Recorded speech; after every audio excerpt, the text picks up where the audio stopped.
አሰላሙ አሌይኩም ወራህመቱላሂ ወበረካቱ። ውድ ቤተሰቦች ሰላም ብያለሁ። ሰላማችሁ ይብዛ።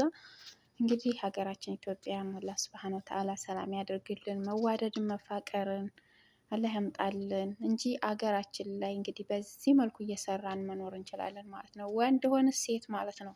ወንድም ሴት የማይልም ስራ። ይሄ የምታዩት ግቢ ውስጥ ነው። እንግዲህ ቤታችሁ ግቢ ራሱ ማለት ነው። ቤታችሁ ግቢ ትርፍ ቦታ ያላችሁ ቤት ያልሰራችሁበት ቦታ ካለ በዚህ መልኩ እንደዚህ የተለያዩ አትክልቶችን ተክላችሁ ለራሳችሁ እንኳን ለቤታችሁ እንኳን መቻል ቀልድ እንዳይመስላችሁ። አሁን ይሄ ግቢ እንግዲህ ብዙ ቦታ አለው እንደምታዩት ነው። ቤት ተሰርቶበታል። ግቢው ላይ እንደምታዩት አታክልት በአታክልት ነው። ይሄ ደግሞ ውሃ ነው። ውሃ በሄደች ጊዜ ከዚህ ውስጥ እየተጠለቀ ይጠቀማሉ ማለት ነው። አያችሁት? ውሃ በሌለች ጊዜ ለመጠጥ ባይሆን ለዚህ ላይ አታክልቱ ይሆናል። አያችሁት? አታክልቱ ይሄ እንደምታዩት ሸንኮራ አዛጋ አለ። እዚህ ጋር ሽንኩርት አለ፣ ቲማቲም አለ።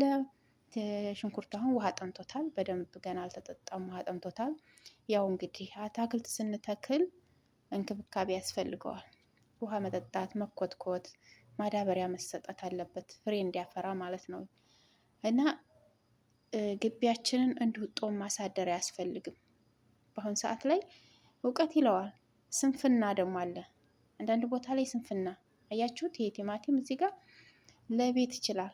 ይችን ቲማቲም አሁን ለቀም ለቀም አድርጎ ለዛሬ እና ለነገ ይችለኛል ማለት ነው። እንደዚሁ ደግሞ ተነገ ወዲያ እና ከዚያ ወዲያ ደግሞ ይበስላል። አያችሁ? አያችሁት? ይህን ቲማቲም እንደዚህ በቃ ይሄ አሁን ቲማቲም ጓሮ ውስጥ ነው ግቢ ላይ ማለት ነው። ትርፍ ቦታ ያላችሁ እንደዚሁ ጊዜውን ከሚያባክን በአባዬ ይተከላል። ማንጎ ራሱ ብዙ ወቅት ይወስዳል። ግን ቢሆንም መትከል ቤት የማይሰራበት ከሆነ ሙዝ መትከል፣ ሸንኮራ መትከል፣ እንደዚህ ቲማቲሞችን፣ ሽንኩርቶችን፣ ጎመኖችን የተለያዩ ነገሮችን እየተከላቸው መጠቀም። ውሃ ቤት ውስጥ አለ። ቧንቧ አላችሁ አይደለ? ቧንቧ ይገባል። አሁን ላይ የትም ቦታ ላይ ቧንቧ እየገባ ነው። ገጠርም ሆነ ከተማ ቀረብ ቀረብ ያለ እየገባ ነው። በቃ ከዚያ ከቧንቧ ላይ ማጠጣት። ይህ አሁን እንግዲህ ቲማቲም ለዛሬ ለነገ ይችላል። ደግሞ ሌላኛው ቦታ ያለው ይበስላል። ደግሞ ይሄ ሳይደርቅ ማለት ነው። ይሄ ማብቂያ ሳይደርስ ደግሞ ሌላ ቦታ ላይ ቲማቲም ደግሞ መተካት። ፍሉን አፍልታችሁ የዚህን ፍሬ ራሱ አንድ ቦታ ላይ ፈሰስ አድርጋችሁ ይፈላል። ይበቅል የለ መልሳችሁ ደግሞ መሬቱን ጫር ጫር አድርጋችሁ መትከል። የገበሬ ልጆች መቼም አይቸግረንም ይሄንን መስራት። ወንድም ሆነ ሴት ማንም የሚጠፋው የለም። የገበሬ ልጅ እና የገጠር ያላችሁ ልጆች፣ የገጠር ልጆች ማለት ነው። ከተማ ውስጥ ያሉ ልጆች ግን ስለ ስራው ብዙም ስለማያውቁ፣ እኛ ግን የገጠር ልጆች ስለ ስራው ምንም አያቅተንም፣ እንሰራለን ስንፍና ካልሆነ በስተቀር ማለት ነው። እና ይሄ ቲማቲም አያችሁ እዚህ ጋር ተሰበሰበ። እንግዲህ ይሄ አሁን ለብዙ ቀን ይሆናል። ተመልከቱ። አሁን ይችን ቲማቲም 50 ብር ወይ 100 ብር ነው ገበያ ላይ ሄደን የምንገዛት። ግቢያችን ከሆነ ግን በነፃ እንዲያውም ለጎረቤት ለዘመድ እንተርፋለን ማለት ነው፣ ተራሳችንም አልፈን። እና በዚህ መልኩ ባዶ ቦታ ያላችሁ ልጆች እናቶቻችሁን አባቶቻችሁን ደውላችሁ እዛ ቦታ ላይ እንዲተክሉ በቃ ለቤት ይሆናቸዋል። ጭናዳም፣ በሶ ብላ፣ እንዲሁ ብዙ ነገር የሚተከል ነገር አለ። ብዙ ነገር ላይ በቆሎ ቢዘሩ ለቤት ይሆናቸዋል። ጎመን፣ ይሄ ጥቁር ጎመን፣ ነጩ ጎመን፣ ጎመንም አለ። አሁን አሳያችኋለሁኝ። አሁን ወደዚህ ጋር ነኝና ነው እንጂ ይሄ ያው ያንትኑ ነው። እዚህ ጋር ቧንቧ አለ። እንግዲህ በርሜል ምናምን ዝናብ ሲጥል ይደቀናል። እዚህ ጋር ጎመን አያችሁት? ጥቅል ጎመን አያችሁ? ይሄንን ሙያ ማለት ነው። ጥቅል ጎመን ለቤት ይሆናል። በቃ ውሃ ከጠጣ አሁን ግን አመድ መስሏል። ውሃ አላጠጡትም። አመድ መስሏል እንጂ አሁን ውሃ ጠምቶታል። ውሃ መጠጣት አለበት። ከ3 ቀን ከ4 ቀን አንድ ቀን፣ ከ3 ቀን ከ2 ቀን አንድ ቀን መጠጣት አለበት። እና ይሄ ሁሉ ቦታ አያችሁ። ከዛ ያለው ትርፍ ቦታ ደግሞ ገና የሚተከል ነው። ይሄ ግቢ በጣም ሰፊ ግቢ ነው። በዚህ መልኩ ለምንድን ነው ጦም የሚያድረው መሬት? ለምን ጦም ያድራል? እዚህ ጋር ተመልከቱት። እነ ጎመን እነ ምናምኖቻቸው እዚህ ጋር ነጩ ጎመን አያችሁ። ሮዝመሪ አልቀረም። ሮዝመሪ እዛ ጋር የሚታዋት ሮዝመሪ ናቸው። አያቸው። እነዚህ ሮዝመሪ ናቸው። ሮዝመሪ አለ። ሮዝመሪ እዚህ ሀገር ለፀጉራችን ራሱ ብንጠቀም ሀገር ስንሄድም እንተክላለን ማለት ነው። ሀገራችን ያውቀዋል አለ። ይሄ ደግሞ ምንድን ነው? ጭና አዳም ታያችሁ። ብዙ ነገር ነው ያለው። ቆስጣ፣ ጎመን በቃ ይሄንን ያክል ነገር አሁን ግቢ ውስጥ ይፈራል ማለት ነው።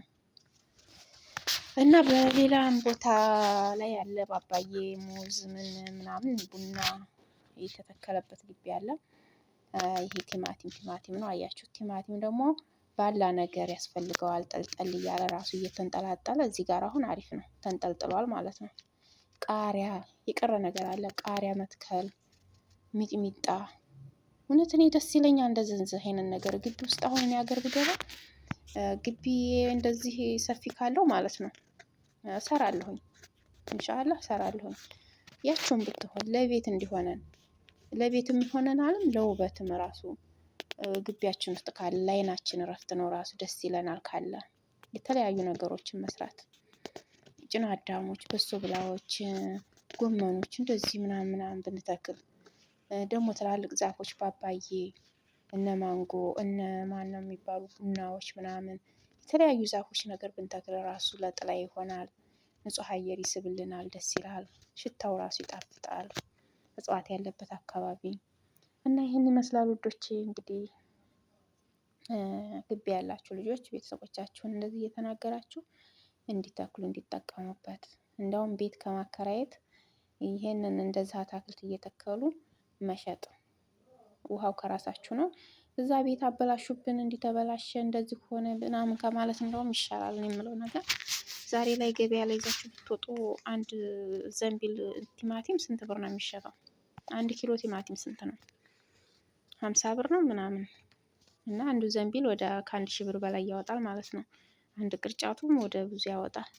ብዙ ነገር ነው የሚያወጣው። ስለዚህ በዚህ መልኩ እንደዚህ ብታደርጉ ደስ ይለናል። ላለው ይሄ ቤት ነው እንግዲህ ያላለቀ ቤት ነው እንግዲህ ገና ያው አታክልት ሲታይ በመስኮት አያቸው። አሁን እንግዲህ መስኮታችንን ከፈት አድርገን በዚህ በመስኮት አታክልታችንን እናያለን ምናምን እናያለን። በቃ የስደት ነገር ቤቱ ገና ጅምር ነው። ገና አላለቀም። ገና ጅምር ነው እንግዲህ በመስኮት እንዲከፈት እያደረጋችሁ አታክልታችሁን አየት